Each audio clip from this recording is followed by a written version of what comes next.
세이코 야하 빌런입니다. 이번에 리뷰할 브랜드는 세이코, 모델은 SBTQ041 스피릿 크로노그래프입니다. 며칠 전에 구입한 시계고요. 이건 리뷰라기보다는 제 스스로에게 이 시계를 왜 샀는지를 설득하는 일종의 자기 합리화입니다. 스펙부터 말씀드릴게요. 38.5mm의 환상적인 크로노그래프 사이즈, 9.6mm로 미친듯이 얇은 두께, 가장 범용적인 20mm 러그, 46mm 러그 투러그는 짧은 편, 무게 47g으로 되게 가볍고 가격 9만원, 칼리버 7T92 쿼츠 크로노그래프, 1983년부터 40년 넘게 쓰고 있는 무브먼트고 되게 안정적인 무브먼트입니다. 기계식보다 훨씬 더 정확하고요. 세이코 하드렉스 미네랄, 푸시풀 크라운인데 10바, 100m 방수까지. 사실 원래 가격은 9만원대고요. 조금이라도 어그로를 끌어보려고 75,000원으로 말씀드렸습니다. 15,000원은 플랫폼에 자체 할인을 받았어요. 이게 현실적으로 가능한 가격대인가 곰곰이 생각을 해봤는데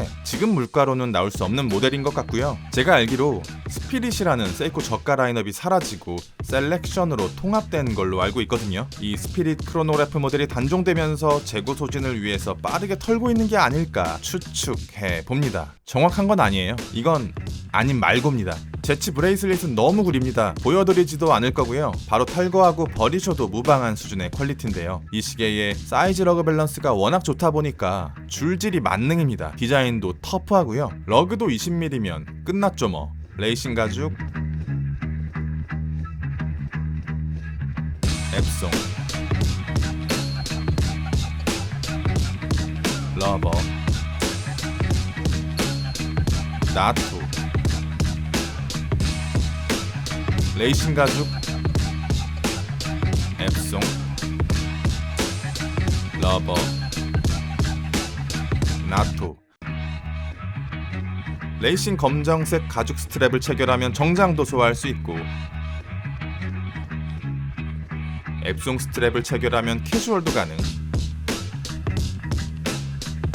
러버는 노란색조차 잘 받아서 바다로 뛰어들 수도 있는데요. 마침 방수도 100m로 준 다이버 수준으로 높습니다. 나토로 체결하면 내일이라도 입회해야 할 것 같고요. 지금 체결하는 스트랩이 전부 시계보다 더 비쌉니다. 이 블랙 다이얼의 질감이 뭔지 아십니까? 매트일까요? 레커일까요? 썬네이일까요? 참고로 말씀드리면 저는 썬네이 다이얼을 좋아하지 않아요. 매트나 레커 쪽을 선호하는데요. 사실 저는 이 시계가 레커인 줄 알고 구입을 했어요. 그런데 시계를 받아보니까 썬네이이더라고요. 그런데 우리가 통상적으로 생각하는 그 썬네이가 아닙니다. 레커 99의 썬네이 1% 배합의 다이얼이고요. 아마 대다수의 애호가분들이 이 시계를 구매하시더라도 이게 썬네이인 줄 모르실지도 몰라요. 다양한 각도와 환경에서 보여드릴게요. 다이얼의 위상이 되게 깊은 편이라 정면에서 보면 이렇게 흐려지고요. 정면에 빛이 조금 들어가면 이렇게, 측면에서 보면 이렇게, 일반적인 상황에서는 이런 느낌으로 보이게 됩니다. 이 시계가 썬네이 다이얼 같습니까? 썬네이의 헤어라인이 보이지 않습니다. 두껍고 얇고 이런 수준이 아니라 육안으로는 그 라인이 보이지 않아서 부드러운 방사형 그라데이션 느낌이 더 가깝지 않나 싶어요. 단지 저렴한 가격 때문에 이 시계를 선택한 건 아닙니다. 시계가 먼저 눈에 들어오고 가격은 구매할 때 알았어요. 기억하실지 모르겠는데 2010년대 중반인가요? 명품 브랜드 발렌시아가를 필두로 패션업계의 디자인 패러다임이 바뀌기 시작했습니다. 볼드, 오버사이즈, 맥시멀리즘, 로고 플레이, 로고가 클수록 사이즈가 헤비할수록 좋은 시대였습니다. 거의 대다수의 명품 브랜드가 이 패러다임에 삼켜져 브랜드 디자인을 바꾸기 시작한 시점도 이때였을 거예요. 이 흐름이 시계 씬에도 들어왔다고 생각합니다. 롤렉스 데이토나 레퍼런스를 추적해보면 구 데이토나 16520이 가진 절제된 비율과 과하지 않은 감성에서 구 세라믹 데이토나 116500에서 되게 볼드해졌어요. 그런데 패션은 돌고 돌아요. 다시금 명품 브랜드들이 과거로 근본으로 회귀하고 있습니다. 과시하지 않는 것이 더 세련된 시대, 조용한 럭셔리의 시대가 다시 돌아오고 있다고 생각하는데요. 신형 세라믹 데이토나 역시 다시금 구 제니토나의 디자인 패러다임으로 되돌아왔습니다. 그리고 저는 이 시계에서 2010년대 이전의 그 몽글몽글하면서 간질간질한 Y2K 감성을 보았어요. 시계 씬에서 좋은 크로노그래프는 극소수입니다. 크로노그래프는 구조적으로 굉장히 불리해요. 무브먼트 내부에 스톱워치가 추가되고 서브 다이얼이 3개, 핸즈도 3개나 더 늘어납니다. 부품 수는 2배 가까이 늘어나고요. 케이스는 커지고 두꺼워지면서 당연히 더 무거워집니다. 사이즈 40mm 아래, 두께 12mm 이하, 적당한 무게와 안정성, 이 세 가지를 동시에 만족하는 기계식 크로노그래프가 몇 개나 있는지 생각을 해보고 그것들의 가격표를 뜯어보면 입에서 욕이 절로 나오게 됩니다. 예전에는 에타 7750이라는 튼튼한 범용 크로노 무브먼트가 보급형 크로노그래프의 한 축을 담당하면서 태그나 브라이틀링, IWC 같은 명품 시계 브랜드들도 이 무브먼트를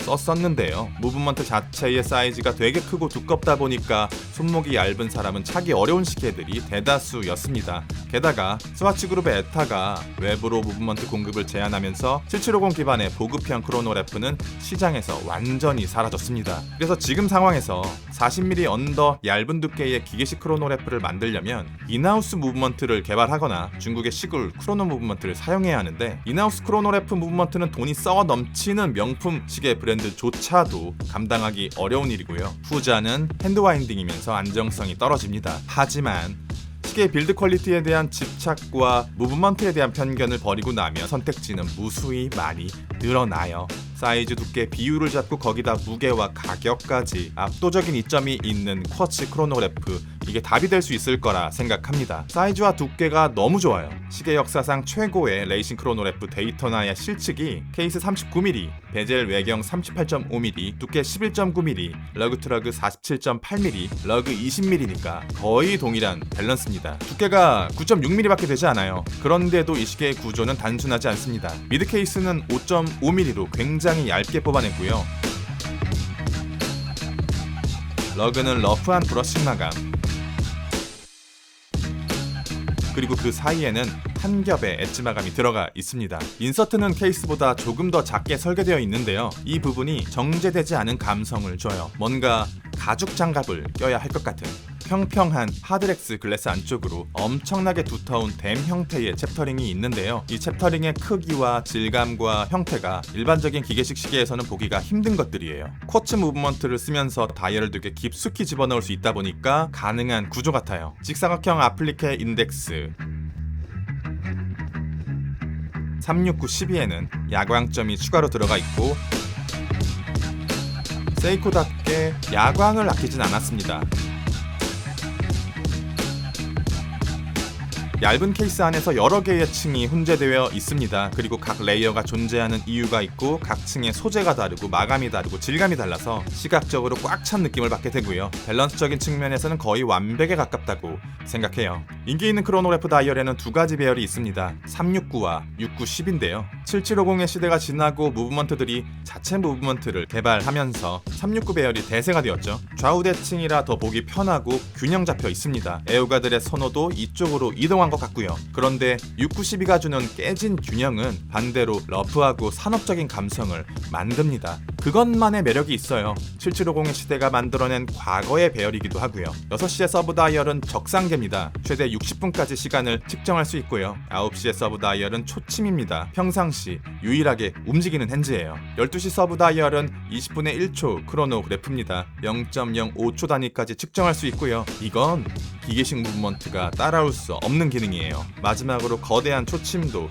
크로노 초침이고요. 1초 단위로 움직입니다. 기계식 크로노그래프 무브먼트는 상시 작동하지 않습니다. 무브먼트 부품의 마모, 윤활 문제가 빠르게 다가오거든요. 하지만 쿼츠 크로노는 전자제어 방식이기 때문에 배터리 조금 더 빨리 닳는 것 정도를 제외하면 아무런 부담이 없어요. 배터리가 3년 정도는 충분히 가고 2,000원 정도면 구매하니까 크로노 작동이 부담될 만한 일은 전혀 아닌데요. 고장나면 하나 더 사지 뭐. 미친 가격, 환상적인 줄질, 매력적인 레커 썬네이 다이얼, 돌아온 패러다임, 좋은 크로노그래프의 조건, 다층적인 케이스, 러프한 692 서브 다이얼. 제가 제 스스로를 설득하기 위해서 7가지 이유를 만들어 봤는데 어떻습니까? 한 번 정도는 속아 넘어갈 만하지 않아요? 리뷰는 여기까지. 빌런이었습니다. 감사합니다.